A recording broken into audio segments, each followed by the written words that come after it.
Bisambi bizibu ki byosinza okulaba mu industry? Ebimu ku byo byebyo. Okola ekiro mbadde nnyingiranga nnyo ekiro.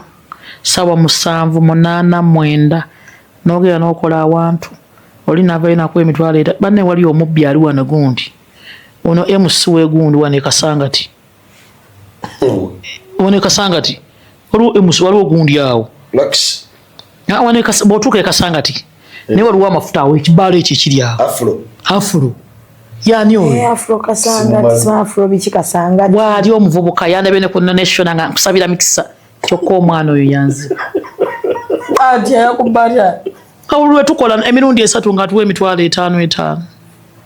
Ngate mubaddewo oba ovaawa kiro bokuba ku bibaala saazi wangazi wa mukaaga Maria ki yasembayo ne mukuba ne mwekola ebintu nakuwe mtu anaganda ati Bisambi olaba njagala abantu bagende banga bakumanyira kubanga eno babadde tebakumanyi